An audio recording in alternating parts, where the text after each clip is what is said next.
चूना मा मिलाओ रे भैया तू मिलाओ रे भैया तमालवा छोड़ दिल कौटे नसन में ही हम जल्दी खिलाओ रे भैया तमालवा छोड़ दिल कौटे नसन में ही हम जल्दी खिलाओ रे भैया चिलिम पर गंजा वो चढ़ाओ रे भैया आज चढ़ाओ रे भैया चिलिम पर गंजा वो चढ़ाओ रे भैया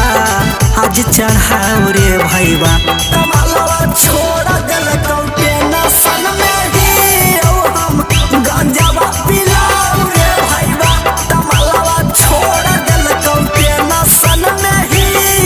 हम जल्दी पिलाओ रे भैया ये फूक हमरा पहले मार दे जल्दी पिलाओ रे भैया पिलाओ रे भैया Arpana Recording Studio,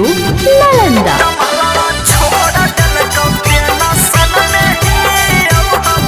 जल्दी पिलाओ रे भैया हाँ हाँ बचपन से वो रे हम कर हलिए प्यार रे मिल गेलै दोसर आज देला कई बिसार रे हाँ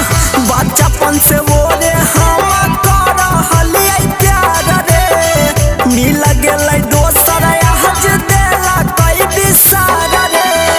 कैसे हम भूलियो तू बताओ रे भैया तू बताओ रे भैया कैसे हम भूलियो तू बताओ रे भैया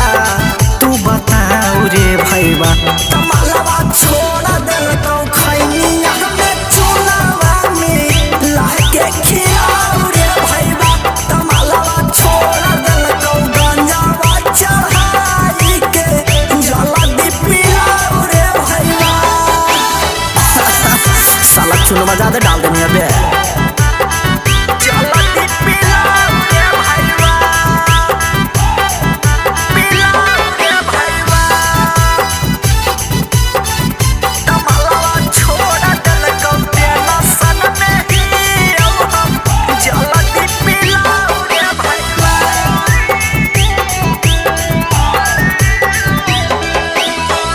राजेश से करे जाए हमारे सामने भेट रे करके धोखाधड़ी उ लिखा लेलकौ खेत रे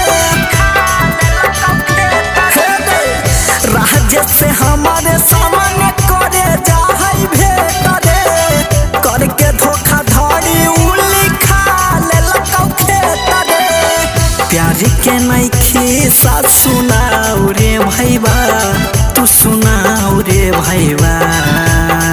प्यार के नहीं खिस्सा सुनाओ रे भैया तू सुनाओ रे भैया